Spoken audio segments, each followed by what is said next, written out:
जय गुरुजी। श्री शिव पुराण द्वितीय खंड 32वां अध्याय।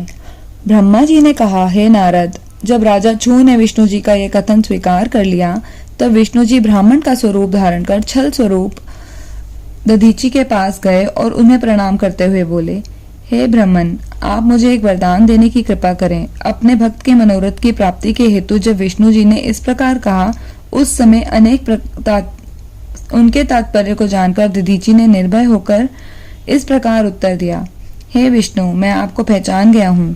मेरे ऊपर शिव जी की कृपा है, अतः मैं प्रत्येक बात को भली भांति जान लेता हूँ। आप मेरे साथ छल करने के निमित्त ही यहाँ ब्राह्मण भेष धारण कर आए हैं।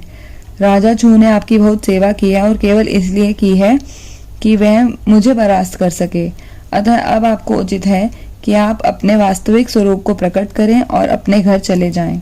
शिव जी की दया से मैं तीनों काल की बातें जान लेता हूँ और तीनों लोकों में कभी किसी से भयभीत नहीं होता। दधीची के मुख से ये शब्द सुनकर भगवान विष्णु ने हंसते हुए कहा, हे दधीची, तुम सत्य कह रहे हो, क्योंकि शिव जी की कृपा प्राप्त होने के कारण सदैव निर्भय हो। परंतु मैं दंडवत करके तुमसे ये प्रार्थना कर रहा हूँ कि तुम मेरे मनोरथ को स्वीकार कर छू के वरदान को पूर्ण करो। यह सुनकर दधीची ने उत्तर दिया, हे विष्णु, शिव जी की कृपा प्राप्त होने के कारण मुझे अब किसी का भय नहीं है, अतः आप मेरे साथ ऐसा छल न करें और अपने लोक को चले जाएं। तब विष्णु जी बोले, अरे मूर्ख, तू मेरी इस बात को क्यों नहीं मानता? मुझसे शत्रुता रखकर कोई सुखी नहीं हो सकता। मैंने रावण आदि महान बलशाली वीरों को भी नष्ट कर दिया है। तू मेरी अवज्ञा मत कर, अन्यथा मैं तुझे अपने चक्र से मार डालूंगा। यह सुनकर दधीची ने कहा, हे विष्णु, आपका कथन सत्य है और आप तीनों लोकों को जीत भी सकते हैं। आपने करोड़ों राक्षसों, दैत्यों तथा अपने शत्रुओं को मारा भी है, परंतु आप ये ध्यान रखिए कि शिव भक्तों के ऊपर आपका कोई वश नहीं चल सकता।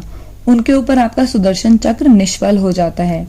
इसके परिणाम स्वरूप मैं आपको स्मरण दिलाए देता हूँ कि तारक के कंठ में लगकर आपका चक्र निष्फल हो गया तथा रावण का भी कुछ नहीं बिगाड़ सका।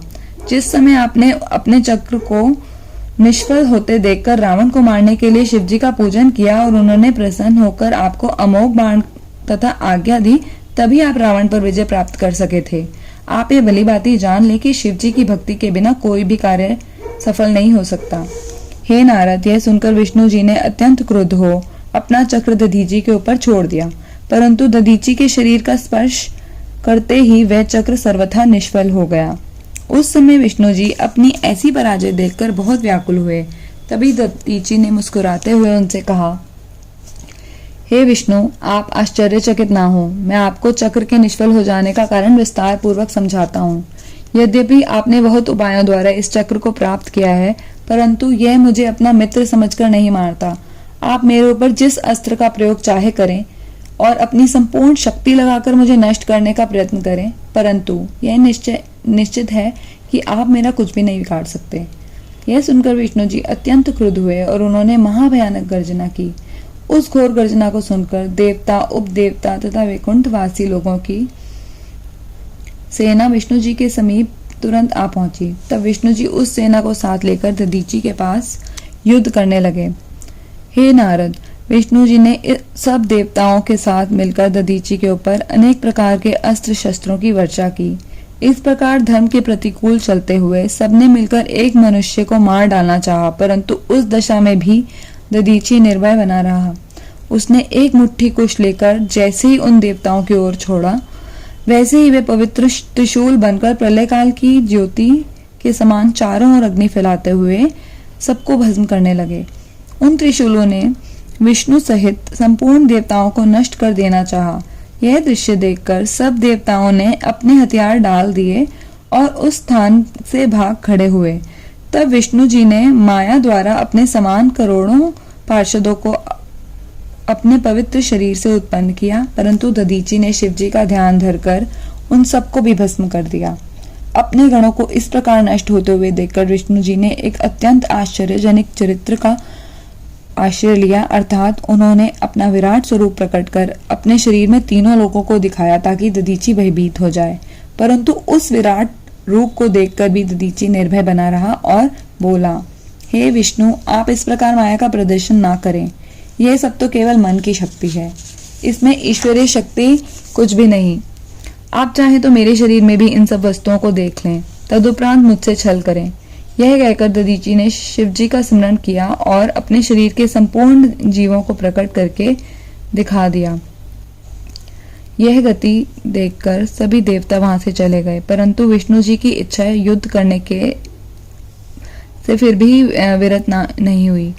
हे नारद, उस समय विष्णु जी के मन की बात जानकर मैंने उन्हें समझाते हुए कहा, हे विष्णु जी, आप इस प्रकार हट क्यों कर रहे हैं? आपकी बुद्धिमत्ता और शक्ति का लोप क्यों हो गया है? क्या आप उन शिवजी के तेज से परिचित नहीं हैं जो क्षण भर में ही तीनों लोगों को नष्ट कर देने की सामर्थ्य रखते हैं? मेरी बात सुनकर विष्णु जी ने युद्ध बंद कर दिया। फिर हाथ जोड़कर छू को आगे कर दधीची की प्रशंसा करते हुए ये कहा, हे दधीची, छू आपकी शरण में आया है और उसने अपने हट को त्याग दिया है। विष्णु जी के इस प्रकार कहने के उपरांत छू ने भी दधीची की स्तुति करते हुए कहा, हे मित्र, तुम मेरा अपराध क्षमा कर दो। तुम शिवजी के परम भक्त हो और तुम्हारा कथन सब प्रकार श्रेष्ठ है। आपके धन्य भाग है कि आपके ऊपर शिवजी इस प्रकार दयालु हैं। मैं भली भांति समझ गया हूँ कि तीनों लोकों में शिवजी के समान अन्य कोई नहीं है।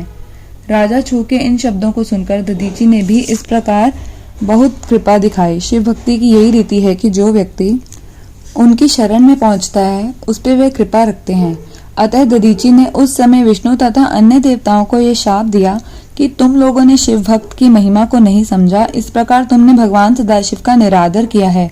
अतः तुम सब रुद्र के क्रोध में पड़कर उनसे पराजित होगे। विष्णु जी भी अपने पार्षदों सहित इसका फल प्राप्त करेंगे। केवल ब्रह्मा ही ऐसे बचेंगे जिन्हें कोई चिंता और शोक नहीं होगा।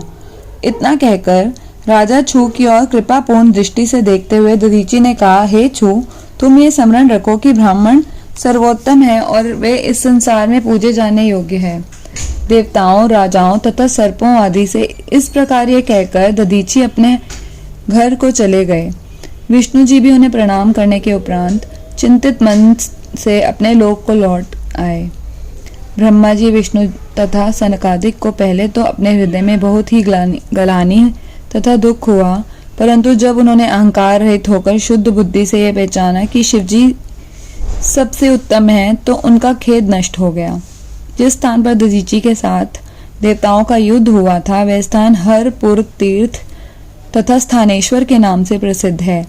उस तीर्थ की सेवा करने से संपूर्ण दुख दूर हो जाते हैं। जो मनुष्य स्थानेश्वर तीर्थ में जाकर शिवजी का पूजन करता है वह संपूर्ण सुखों को प्राप्त करता है।